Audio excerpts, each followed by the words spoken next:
Hello, and welcome to the Pit Pony podcast with myself, Sharon Cawley, and me, Sarah Dunwood, in which we talk to teachers from all walks of life who exited the classroom from what they thought was a job for life and thrived on the other side of teaching.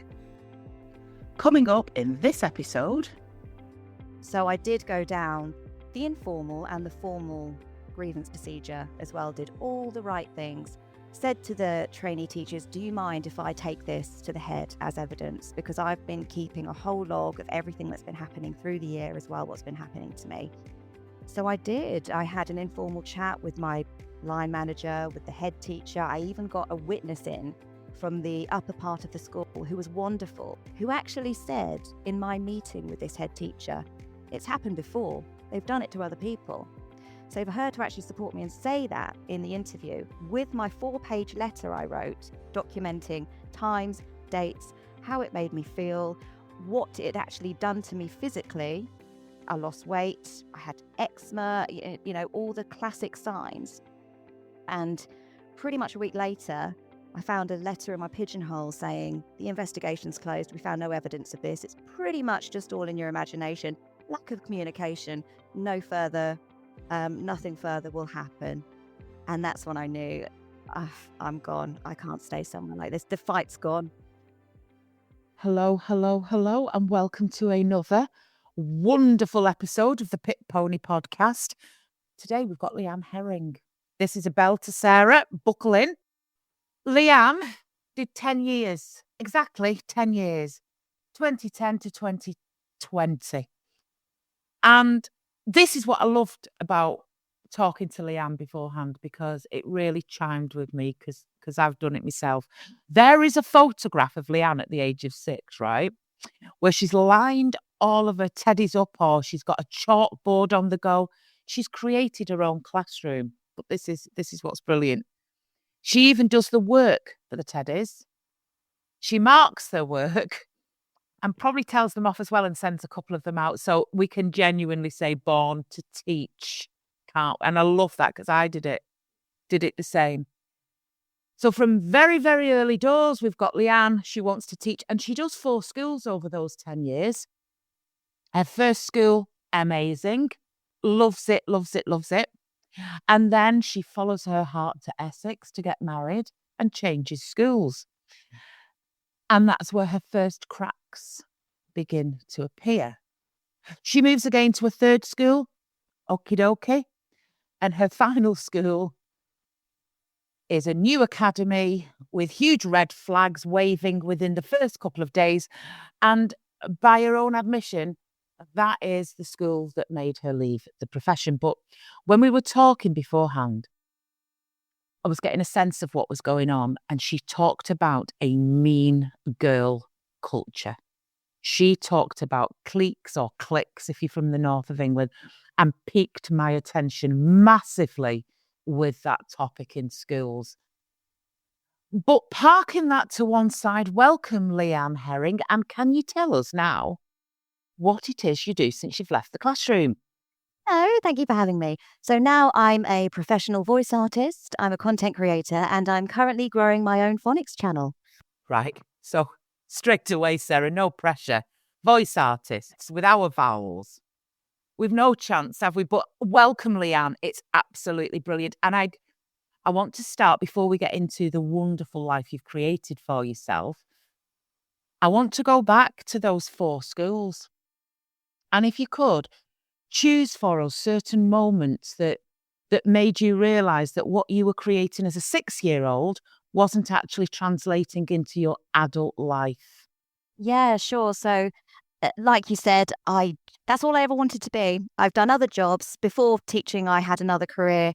But I used to always say to everyone I work with, I'm going to train to be a primary school teacher. That's what I'm going to train to be a primary. And I did. And had 2 very, very happy years. So the first experience I had 2 experiences in my career, one of which affected me personally with how I was treated, and second of which was how I was treated. And finally, I just couldn't do it anymore, and I had to take a step back from the profession. So what I think did it for me was the almost, I think, normalized culture now, and I call it the mean girl culture, of well, let's call it what it is, targeted bullying of teachers who don't fit in, who like to question things, who push back, and who don't feel comfortable conforming or doing what everyone else is doing if they don't feel it's right, who the face doesn't fit, and you are made to feel that way for the time you're there as well. So that was really my first experience of it.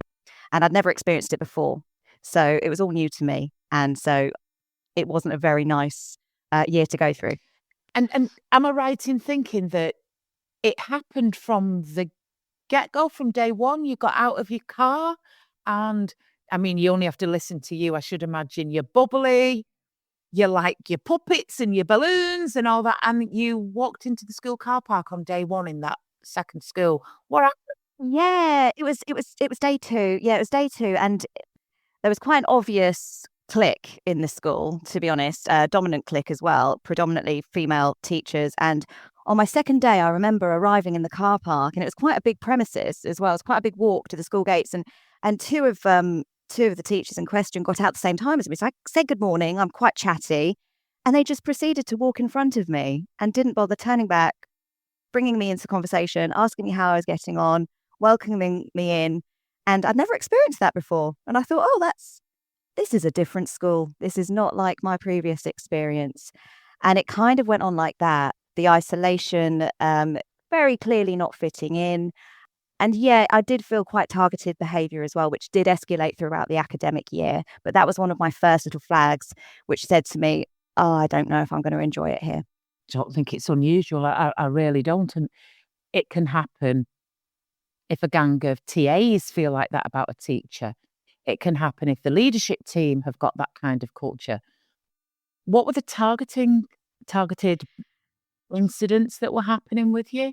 Do you know what? It's quite funny. Like, I was making notes before speaking to you guys, and it was all just flooding back, lots of the different things that happened to me. So some of the ones that still stand out to this day was I was ignored in social areas, and it was a large school in a small town. So lots of people grew up together, went to school together, knew each other, related to each other in some shape or form. And I came in from a completely different place, completely different city, and it was quite apparent I didn't fit in. So I'll give you one example. I was asked to direct the Christmas show because I had a background in children's theatre. And it was the first day of rehearsals, and they got out enough chairs for themselves, but didn't get one for me. So I had to sit at the side with the kids the first day of rehearsals. And also it was before Sims and before everything was told to you on your phone and on apps. So lots of things are in the staff room on the notice board. And because I didn't eat in the staff room, I felt uncomfortable. I either ate in my classroom or I ate with the kids in the canteen.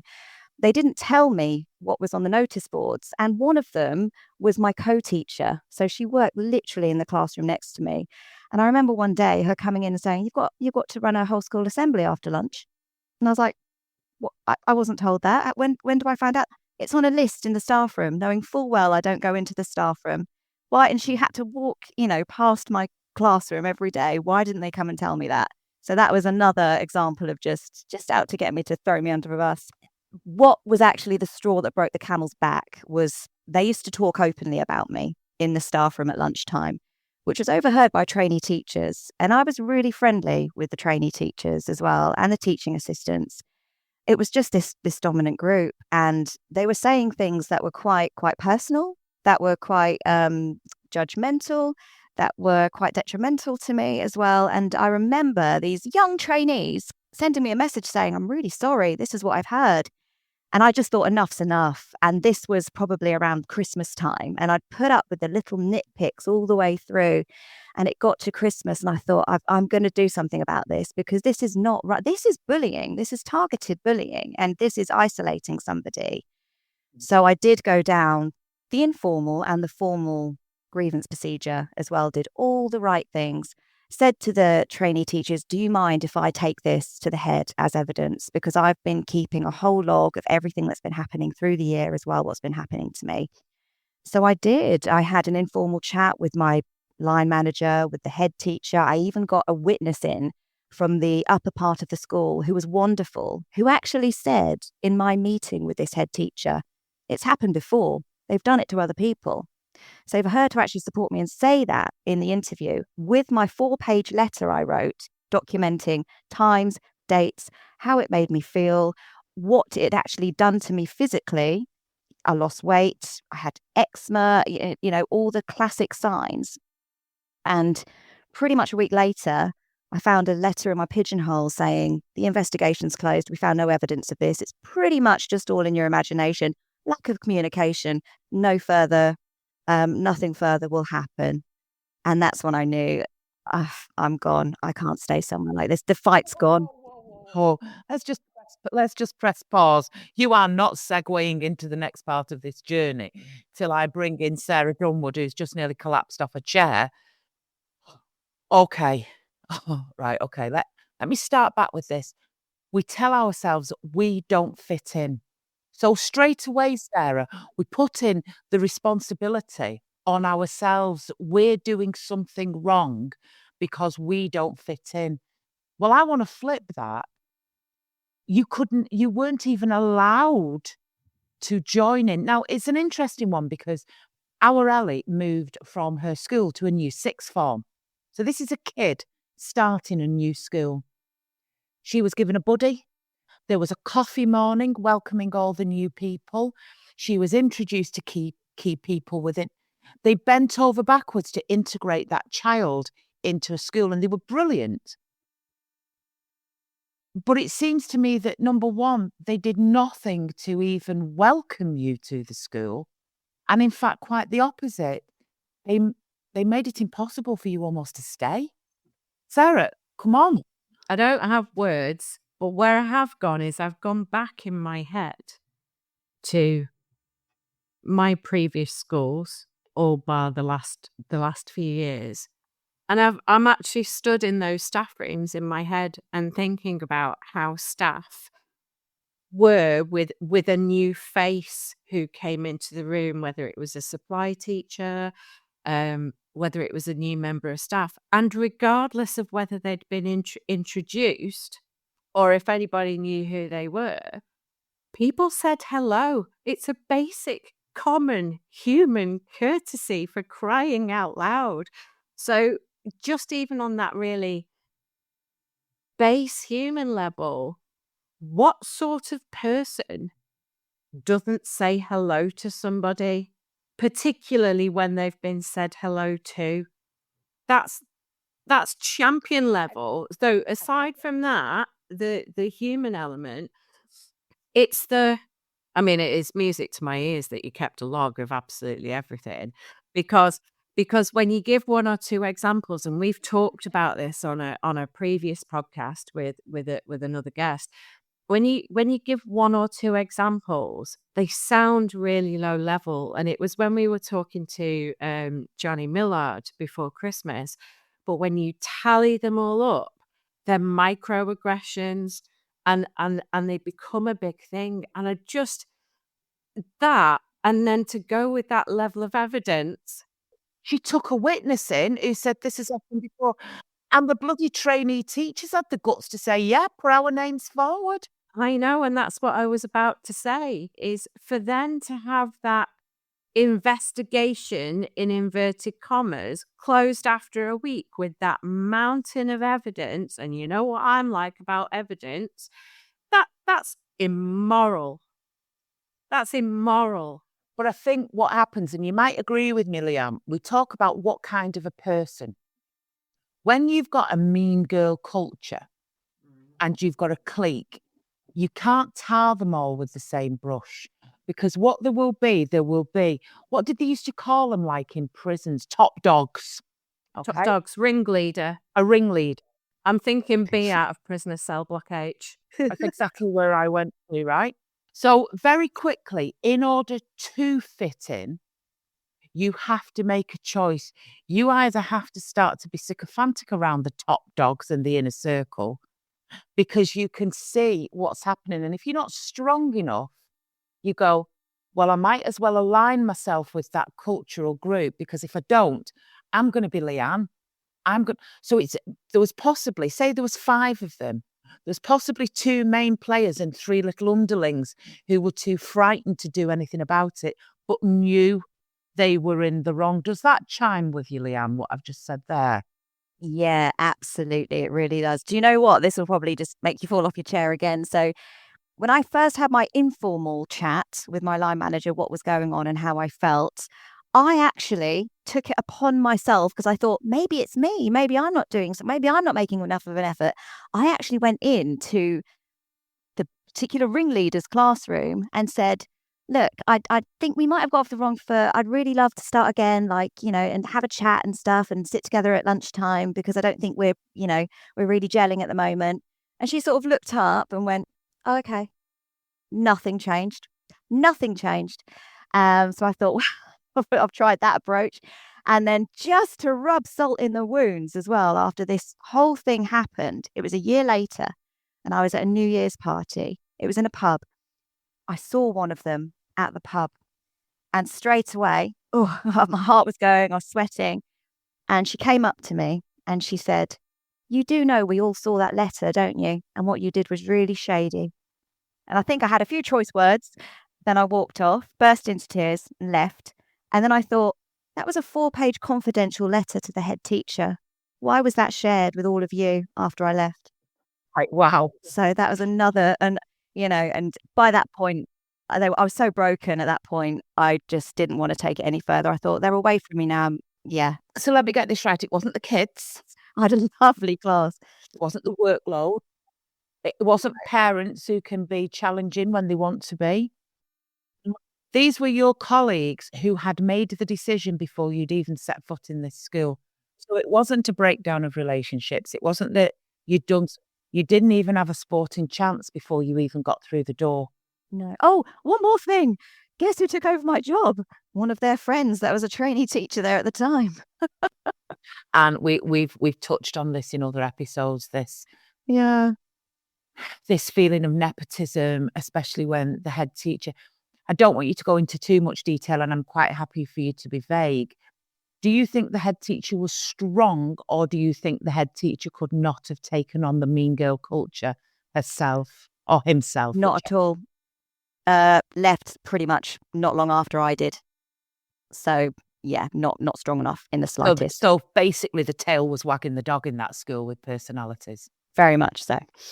And I don't think that is uncommon. And I think what is incredibly disheartening is for you to do all that with that weight of evidence and then feel so trapped within an environment where you have got employment law protecting you. Sarah, had Leanne not as been as frightened as she was, because when you are being bullied or when you are being intimidated or you feel isolated, it takes a great deal of strength to do what she did in the first place. Probably living in hope it would be sorted, and then it didn't get sorted. The average person would just go, right, I'm going. What could she have done if she'd have wanted to pursue that further? 3 things for me. And one of them, I'm going to draw the parallel with what we do with children. For a starting point, even if the head teacher has decided there's no evidence, the very least I would want to do is pull the parties together to do some sort of, I don't want to use the phrase restorative justice, but some sort of mediation and dispute resolution, because there's something there. There's something wrong. So bring the parties together and at least try and work it out. If that doesn't work, realistically, this appeal to the outcome of the initial investigation and make it formal, union support, or whistle blow to governors or CEO, depending whether it was a mat or not, but whistleblowing or taking it formal. But we would not do that with kids. So why do we allow it with adults? It's not uncommon, Leanne. And do you know what? 9 times out of 10, whenever there is a situation like this, it is seated in the huge insecurities of the top dog, the jealousy that they perceive. I can imagine you bouncing out of that car on day 2 and absolutely being a huge red flag to the imposter. I bet you ticked everything, smiley, bubbly, young, and that would have been right. You are the biggest threat that is walking through this door. Now, it's easy to look back and be philosophical about that, but at the time being, what we do is we internalize it and we use expressions like, my face didn't fit, I don't fit in. It's not good enough. It's not your job to fit in. It is the responsibility of the workplace to integrate you to induct you and to welcome you. That's their responsibility. So how long did you stay at that school? Just the 1 year. Do you know what I did though? Because I knew by Christmas when the trainees told me that and I'd started filing a grievance, I actually reached out to, funnily enough, the lovely school I went to next, because I'd previously interviewed there and got down to the final 2 and was pipped to the post, and I was gutted because it was such a lovely place. And I just, on a whim, emailed them over Christmas and said, if there's anything in September, I would love to re-interview with you. I really liked your school. And someone must have been smiling at me down at me that day, because literally 2 days later, they invited me in for an informal chat and offered me a position for that September and said, you don't have to re-interview. We loved you. We were gutted we couldn't give you something, but now something's come up. So I knew I was going to get out. So Christmas, it made it a little bit more bearable knowing I was just there for the year. And I thought, I just need to see out the year as well. Did you witness this clique culture do this to anybody else? Were you watching, or was it just you? Was it your turn? It was just me. It was just me from what I could witness, but I kept myself to myself. I didn't really go out of my classroom. But obviously when I had my witness come in, who was from a completely different part of the school, she actually said to me, this has happened before. So didn't really ask questions. I didn't want to delve into it, but I don't think I was the first, but I was the only one that I saw it happening to that year. Wowzers. So you do a year and the little girl who's lined her teddies up, who's told by her parents that primary school teachers running through you like Blackpool Rock. You go, okay, that's clearly a one-off. That's absolutely not how it's going to be. I'm going to go to my third lovely, lovely village school where I stayed for 5 years. And I'm assuming they were typically, okay, great 5 years in a school. Yeah. Yeah, absolutely. They built my confidence back up. They were lovely. They embraced me for the creative teacher I was. You know, they allowed me to use my expertise and my experience as a teacher. They knew I loved drama and puppets and thinking outside the box, and they really embraced it. So it really built me up. And like I said, I had very many happy years there. So it got to the point where I was thinking, oh, I'm ready for the next step. I'm ready to move on. I'm ready to go to SLT. I'm ready to take promotion. I'm ready to go, further my career. So they were they helped me. They helped me build me until the next phase. And that's beautiful, because that goes to something that Sarah and I talk about. We're not talking about every school. We're not talking about every SLT, every head teacher. There are pockets of brilliance going on. Sadly, Life After Teaching, the Pit Pony, is an echo chamber for these experiences. There are other people who could come on and talk about 40 years of the best years of their life in teaching. And hearing that third school experience always fills me with joy. So what I'm going to now say to you, are you ready, Sarah? This is your foreshadowing. You'll see my setup now.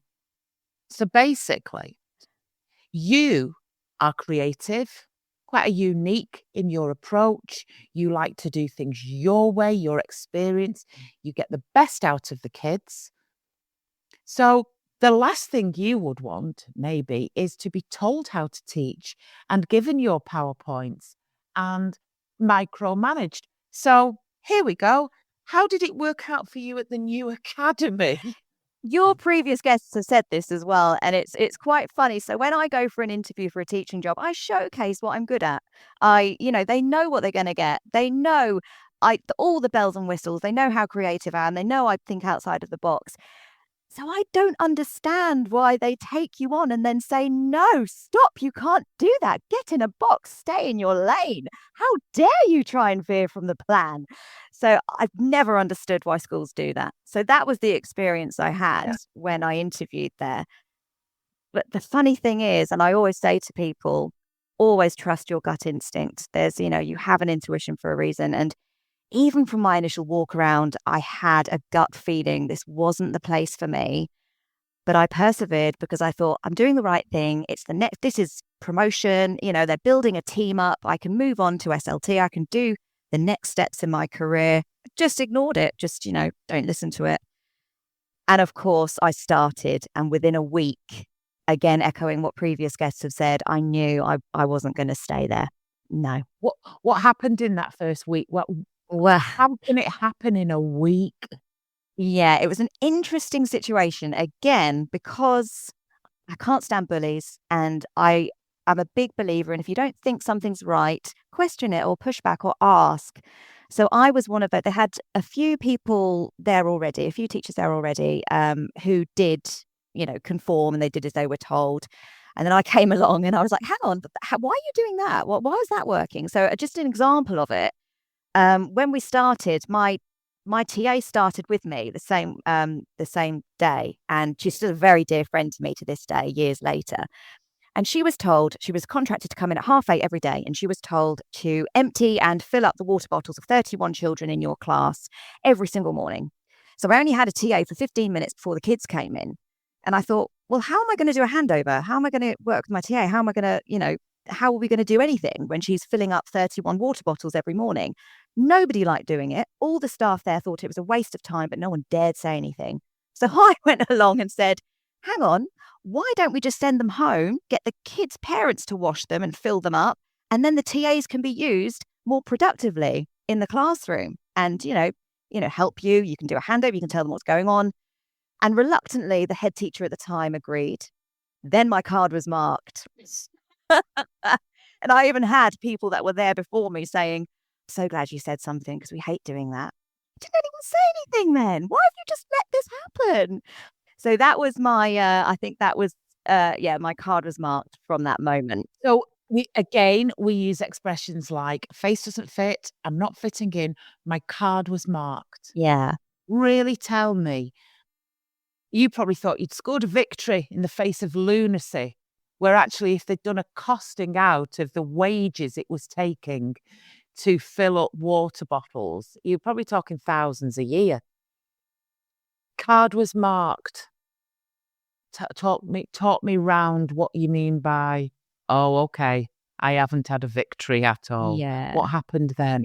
This is a bit of the usual story. So lots of things, it was incredibly micromanaged. So lots of things started. So for example, constant drop-ins. And also we were told the CEO is coming today. So, you need to have outstanding lessons ready. The classroom needs to be perfect.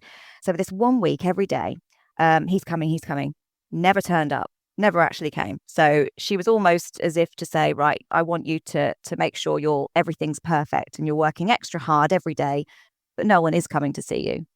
Then it was the booklets as well. So it was taking all my books in. So this was a few weeks in, and bearing in mind the kids, there were 5. They'd never had a formal book before. They'd never sat down at a table. They were expected to stick everything in, all the worksheets in. So of course they're a bit skewiff and they're a bit all over the place.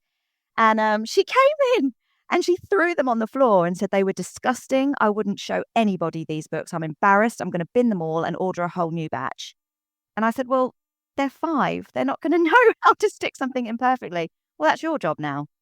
So then I had to do every single worksheet, every single piece of work for every day. So the books look perfect. And every week we would get an email with a list of everything that was wrong with our books, what we had to change. Bearing in mind, she used to move the goalposts every week as well, with different marking regulations, different ways she wanted things done, different things she was focusing on. So you were pulled up every single week. There were constant drop-ins. We were told we were going to have casual drop-in observations to see how we were getting on. They were formal ones with clipboards where they stayed the whole lesson. And then I remember feedback I got once where they said to me, you were doing a different thing at a different time to the classroom next door. Why was that? That's not on the plan. You should be following the scheme of work that we've ordered for the school. And then another incident was, why wasn't your TA there at this exact time it said in your planning? And I said, because one of the children in my class had an accident and obviously my TA was sorting them out. It wasn't on the plan. I didn't plan for that to happen. So It was deliberately finding things, to beat me into submission, to kind of like break me. We were filmed in the playground. We were told you're not allowed breaks. You have to do every break duty. I don't pay you for breaks. So both you and your TA had playground duties, which there's a camera on us, and we were given designated areas to look after on the playground. And if you veered from that area or you dared to talk to somebody, passive aggressive email would pop in your inbox straight after. Oh my goodness, I could go on. Honestly, I remember when I left writing down a whole list of things that had happened, because I knew in years to come, no one would ever believe me of these things that actually happened. Didn't you have something like the level of detail of feedback for your marking? Oh, yeah. Yeah. If a child had not used a full stop on one page, but used it. Tell me about this full stop feedback that you had at one point. That was it. That was out to get me. So that was basically, they had a very rigorous, well, again, it was made up by her the week before. So we had to go through every single book and make sure every child had spelling, punctuation and grammar, also the objective of the lesson as well at the same time, and then follow up on every page. So for example, I had a student that, say for example, the target was to use a full stop, gave that target, then they used a full stop. Excellent. 5 pages later, writing a beautiful story. The objective was to write a story, but missed out a full stop. So I was penalised. How come this wasn't, that the child didn't learn how to use a full stop? Obviously, they weren't taking their steps seriously. You need to go back and consolidate. Why can't I see that in your book? And it was just ridiculous amount of scrutiny, which was unfair. Okay, apart from the obvious question, who the bloody hell has the time? Who has the time to be doing that? If you're not monitoring in the big CCTV headquarters of the staff room, tracking where staff are on a camera, how have you got the time to double and triple mark all the people's books to pick? Right, Lady Dunwood, just jump in with this level of. We thought water bottles were nuts, but Christ alive. I'm trying to keep all of my swear words in. Might have to do some bleeping here. We might have to put an E in brackets. Whereas adults, we're externally audited 3 times a year, or we have been for the last 3 years. At no point have I had feedback from our auditors or anything like that about a missing piece of punctuation in a formal document. That's not how the real world works. Now, I know we have to teach kids these things so that they can function, but for goodness sake, none of us are perfect all of the time, and I'd love to see some of that head teacher's work, because I bet it wasn't. Anyway, all I've written one word: tyrant. It's the behaviour of a despotic tyrant. Now, I'm going to ask about this because, when I asked you, Leanne, about to look at the psychology that was sitting behind the clique, I'm going to ask you to do the same with what was going on. Do you think the head teacher was the tyrant, or do you think the head teacher was the Goebbels, so frightened of the CEO that's why it was happening? Do you think that head teacher was probably as straight-jacketed as you, or do you think she was just off a rocker?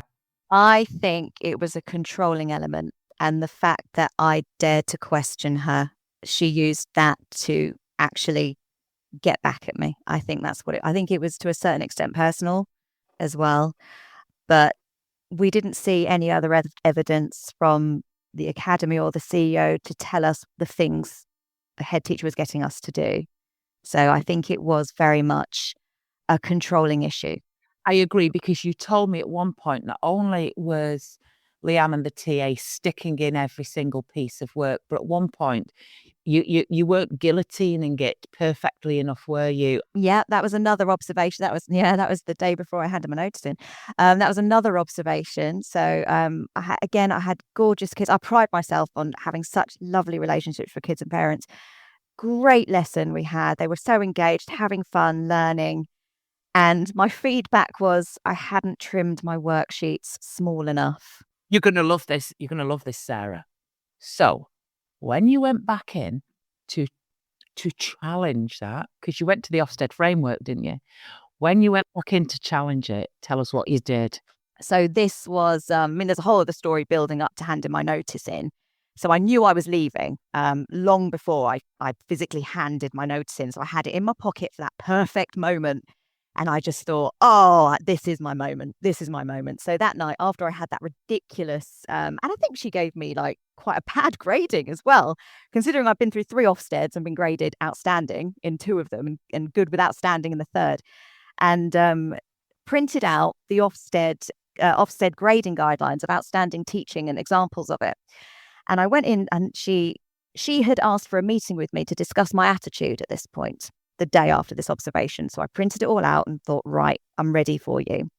So I walked in, put that on her desk and said, right, this is exactly what Ofsted consider to be an outstanding teacher. This, and this was evident in my lesson. Nowhere does it say I need to trim worksheets to be able to be an outstanding teacher.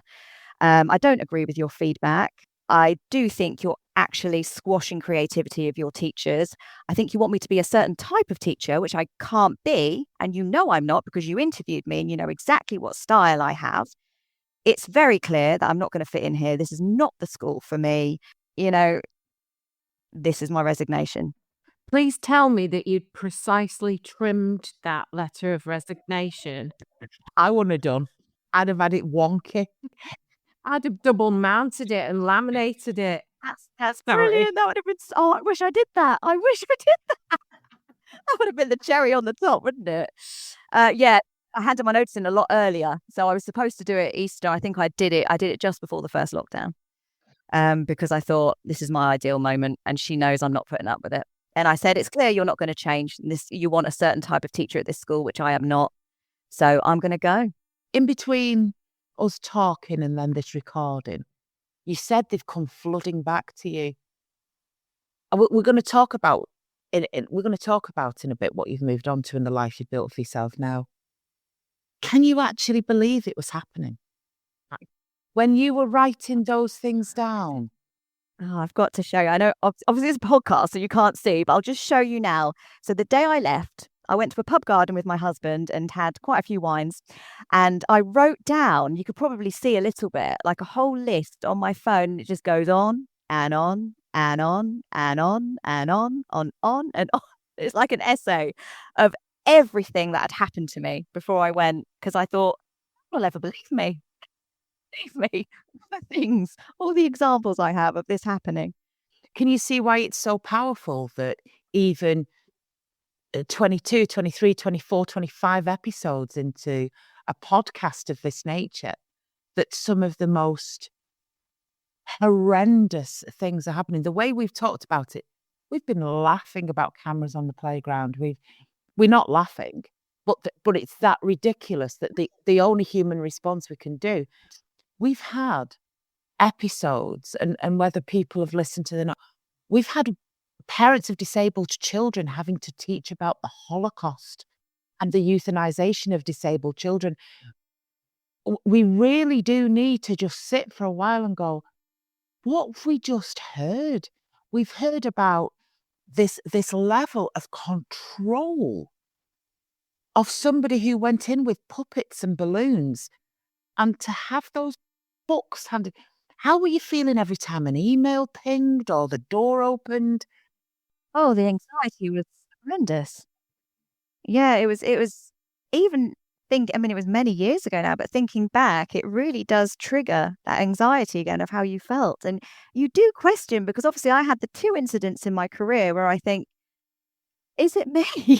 And it's ridiculous to think that, but you do go through it and you think, can I just not do this? Am I just not supposed to be how I am? Am I not supposed to be this way? You know, is it me? And you do question things, and you do it does trigger you, even certain things now when you think back, it does trigger you what you went through. And you do think as well, I must have been very resilient as well to go through that and persevere and have a little bit of fight in me. I think that's a trauma response. You just fight until you can't take any more. I mean, you started teaching in 2010. Sarah and I started teaching in the early 90s when they didn't have lesson observation schemes of work. I think I was probably only about, the national curriculum came in 1988 and I started teaching in 94. There'd only been 8 years of a national curriculum. And to see it change over a period of decades in our lifetime into this behaviour that nowhere does it say on the Ofsted framework. Nowhere does it say, probably in the policies and processes within the MAT. But this is the problem. You opened your mouth about filling water bottles, and she did that. And in the most toxic of situations, you say, why did they behave like that? Because I can. Because I can. And wow, Sarah, what are you thinking at this stage when you've listened? Now we've let the dust settle. When you listen to some of the stuff she went through. I was desperately trying to find the quote that I used. It was a news article in Schools Week not so long ago, and somebody who's quite significant, and it's really annoying me, I can't remember his name, but talked about how controlled teachers are now compared to so long ago. And I reflect back on when I started in 95, and I've said this in my own episode, I wasn't observed for at least the first 3 or 4 years of my teaching career, aside from one Ofsted inspection, and that was it. And that was the Ofsted when it was 6 months notice, and you got your grading sheet in a brown envelope. It was very different. And I just think I'm just trying to think from a practical and a philosophical point of view. What happened in the system for us to go, the best way to nurture and educate kids is to be so controlling and so restrictive? And I'll go to, there was a NASA study done a long time ago. Arthur Moore talked about this with us at conference last year, Sharon, and my coach talks about it, that if you test, and he did this, he tested 1,600 children in terms of their ability and aptitude and all the rest of it. And at the age of 5, 96% of them sat at genius level in terms of problem solving and thinking skills. And by the time you get to 16 years old, that had dropped down below double figures, because the school system eats away at the creativity and the problem solving and the thinking skills. And that's being accelerated now, to my mind.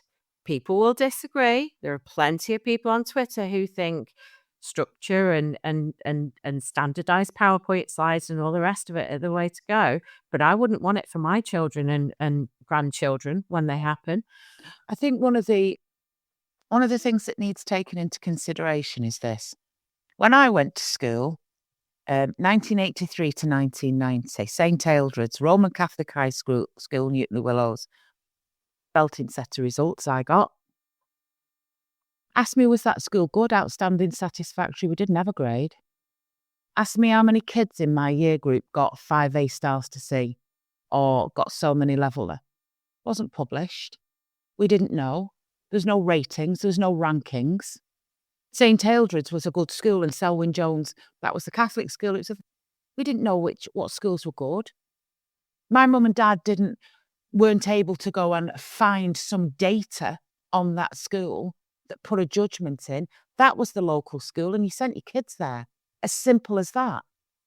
Now, somewhere along the line when I started teaching, this was starting to emerge. This is a good school, an outstanding school.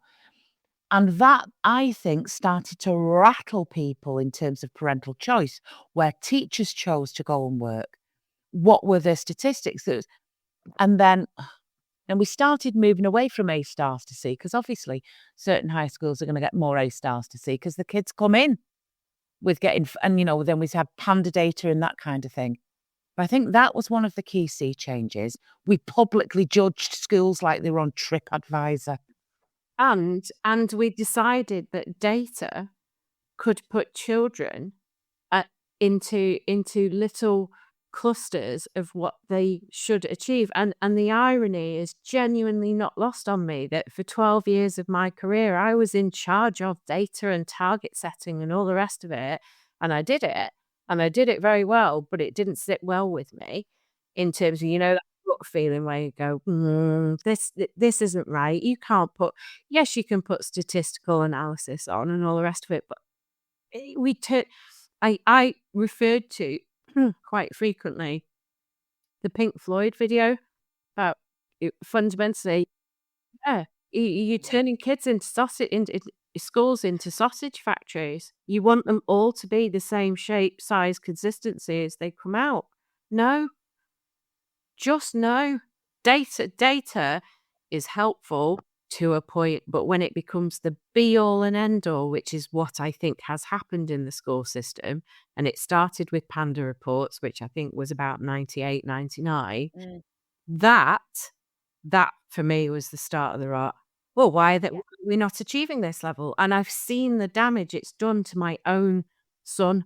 And it's clearly damaged Leanne, because by her own admission, school plays, creativity, all of that stuff. What I want to do, Leanne, is I want to take you to when you left that new academy. You've handed in your notice. It was beautiful. If they did a 6-part drama, you could even play yourself, darling. I have no doubt about that. So you do this wonderful crescendo where you hand in your letter of resignation on the back of, and believe me, that is the fantasy of so many teachers. You really, really picked some boxes that 100%. If we're going to be fantasy girls, it's it. And take that. So glad I had my moment. You didn't just walk out and never come back. You went to the school social. Right? She was still that frightened. Talk us through. To go. It was literally like non-negotiable. They lost a few people at the end of that year as well. That's a different story. And we were all forced to go to this leaving party where we were presented with a bouquet of flowers, and it was announced that I was leaving because I was going to pursue studies. It's like when a politician's caught with his pants down. He's leaving to spend more time with his family. You were going on to do your studies. Okay. Yeah, and I remember the head teacher at the time as well. She sat next to me when we were all having like food and drink and stuff as well, so I wouldn't be able to talk to anyone about what was going on. And I remember going through those school gates when we could finally leave. We had to stay for an hour, minimum, and then finally leave. And I just deleted every single WhatsApp group, every app, everything connected. So all they saw was just Leanne has exited, Leanne has left, Leanne has left, Leanne has left. And then didn't you go and have your own unofficial leaving do with your husband? Literally, yeah. We just went to the pub garden, and it was a gorgeous summer that summer. And yeah, I just literally had a lovely old time celebrating properly that I'd escaped. And I swore to my, that very last day I pulled into the car park, I said to myself, I will never pull into a car park and dread going to work again. I'll never do that to myself again. Beautiful. And what that's done nicely, Leanne, that's brought us to the end of part 1 of this episode, because I just think you've captured it so beautiful in the first part of this. So stay with us, and we're going to talk about your thrival, pal. We are going to talk about the next steps from when the hangover lifts the day after you leave, and you emerge on the other side. Thank you so much for staying with us throughout another great episode. And on behalf of myself, Sarah Dunwood, and all at the production team, we appreciate your continued support.